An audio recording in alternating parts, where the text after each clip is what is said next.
Hello, my name is Stephane Malhomme, and this is my reflective presentation for MC01, which I chose to dedicate to authenticity and congruence as key elements of effective counseling practice. So I'll discuss obviously the context of authenticity. I'll review some scholarly literature to that end. I'll also look at how it can support the therapeutic relationship. We'll then dedicate a couple of slides to my own reflection, what my type of authenticity, I suppose, and how it would fit into a kind of growth-oriented practice. And finally, I would look at integrative practice specifically and how it interacts or influences that.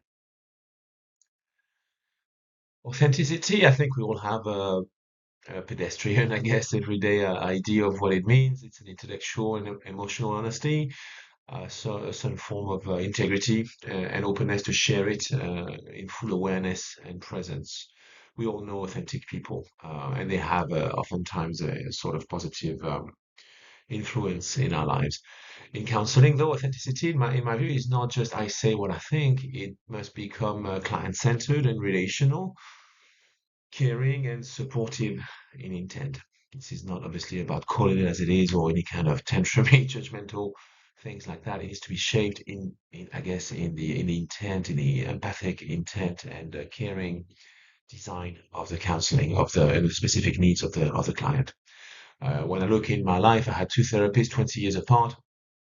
One was quite sharp and never let me get away with very much, so to speak, when I was deluding myself or expressing delusional boundaries, for example, things like that. I remember very vividly. The other one was much more emotionally supportive in that kind of openly kind and emotionally supportive way. So they have very different ways of being authentic, but they both authentically cared. It's more like the authentic caring intent, I suppose, in that way. And I could feel it. They cared about my growth and my life outcomes. I felt it, believed it, and let that help in that way. There are many ways to be authentic if you are genuine, open to experience, and aware of your kind of self-reflection and individual traits. Roger's idea of authenticity is rather called congruence. I chose Rogers because I quite like his approach, his egalitarian approach, where he wants everyone to be congruent, not just the therapist or the client, which kind of I think goes some way also towards managing somehow the power dynamics that can happen in session. But in Roger's words and outlook, congruence is very close, I suppose, to authenticity, but it refers in that more specific context, I suppose, to the counselor being genuine and aligned between the inner world, the inner thoughts, and the outward communication to the client. Um, Once again, there are many ways to be authentic in its this genuine presence, not a blunt self-expression. Clients also experience the emotional quality of this kind of authentic relationship. It's not just logic. When I look at the therapeutic relationship, it's obviously logic in a sense to be able to have a structured discourse with the client. That bit is actually relatively obvious, and to not, by overly caring, almost say things we don't really believe or just to agree with them. I suppose we do need to bring some direction, some protocol, some outcomes, some view of the world that will be helpful to them to practice, emulate, and all boundaries to visualize, etc. We need to be authentic logically in that way, but also emotionally. If a counselor sounds technically correct but feels cold, fake, or unsafe, trust may not develop. Authenticity helps empathy feel real and supports the therapeutic alliance for better outcomes, higher trust, and emotional safety. I feel also, I mean, I feel and think, and it seems to be somewhat carried by some literature out there that finally the authentic presence of someone, if I think back about my own therapies, these two beautiful women who cared genuinely about me, who had very different styles, but the authentic presence, I remember, helped me in very simple ways to see someone behave authentically, intelligently, as a visual model, quite literally a model or a tone also emotion. I think almost can be learned, they can be imagined, they can be practiced. in a session, and that kind of attunement almost with someone who cares for you, someone who doesn't lie, someone who supports you emotionally, gave me concrete tools and imagery almost, and sounds and tones that I could then frankly replicate in some more stressful circumstances and help me grow in that way. So it's a very profound alliance we're talking about emotionally in that sense.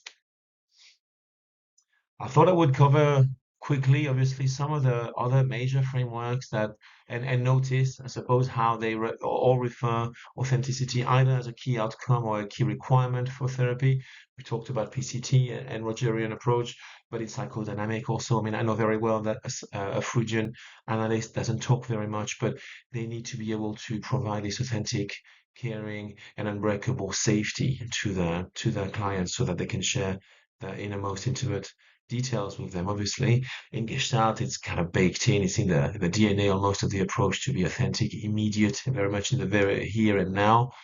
In Jungian spirituality, also even a passing knowledge of individuation and integrating the shadow seems to point to that end of owning yourself as a whole, also knowing yourself. I suppose it touches a bit more by the self-reflective side of it, which obviously needs to be authentic here again, otherwise it's none. And finally, I thought I would also talk about CBT because CBT is on a very different plane. It's much more shallow, so to speak, or templated in some people's view. It does work to a point, but even that kind of simpler model of NATs and formulation requires genuine disclosure, obviously, and real emotional safety. Without real disclosure, without real authentic report, the formulation, for example, is not going to be right. I wanted to look also at authenticity and integrative practice specifically. Um, Openness to the actual client versus toolbox counseling. This is something I kind of visualize, I suppose, as something positive to meet the client in full without prejudgment, obviously, or without, but even not no prejudgment about our favorite tool or I'll use this framework or that one without necessarily spending the time to genuinely, authentically empathize and get with them and get to know them. I think also for integrative practice, I mean, self-reflection is always essential in counseling. It's one of the major keystones of the practice. It is fairly straightforward that without being authentic, self-reflection is not going to go very far and it's going to be almost worthless, if not negative in outcome. I think also authenticity can help resist certainty. And that's kind of extended point, I suppose, to seek context and to remain authentically connected in the experience of them. I think it's also an interesting point for client preference. Clients do shop for therapists. I think it's important to be authentic when you meet them initially, and that it carries a further collaboration later on to a higher quality. Finally, I think authentic engagement, emotional connection may be taxing at times, and I'll be mindful in my own reflection and growth and practice to not overexpose myself, I suppose, emotionally to taking on too many clients per week. I'm not very sure it's something that came up in my mind. Um, as a more personal reflection here, um, excuse me, considering that authenticity is also a keeper of accountability, I thought it was due to look at myself a bit more personally. I'm someone relatively warm, although I'm an introvert. I'm curious. I've lived in many countries. I've had many jobs, so I tend to have something, generally speaking, that allows me to strike relationships relatively quickly and warmly and easily. However, I think this has its own kind of drawback in the sense that I may need to be careful not to assume people can sustain as much change or as much solutioning or go as fast as I may, or at least in my own life have been. That is not the source of all truth, obviously. Authenticity does not mean crushing the client with your experience, obviously. Um, in my professional life, I'm a project manager and I use humility and humor to build relationships and to get real rich communication. It works very well. And I think that's also something interesting about my authentic style of interacting. I am a bit of a nerd, though. I tend to intellectualize a few things. So authenticity does not mean that someone was going to have to follow me with all my nerdy pontifications. I need to be mindful of that also, of not, crushing my client under that. I talked about emotional accessibility. I also think that supervision or referral may be beneficial when required, something I look forward to using if I really imagine exceptionally meet someone who stirs strong negative emotions in me, I think it would be the only professional and caring thing to admit it and to address it. To conclude, I see authenticity as foundational to effective counseling. It's not simple honesty and direct frankness. It must be congruent and empathic, reflexive, so that it brings ethical responsibility and trust building.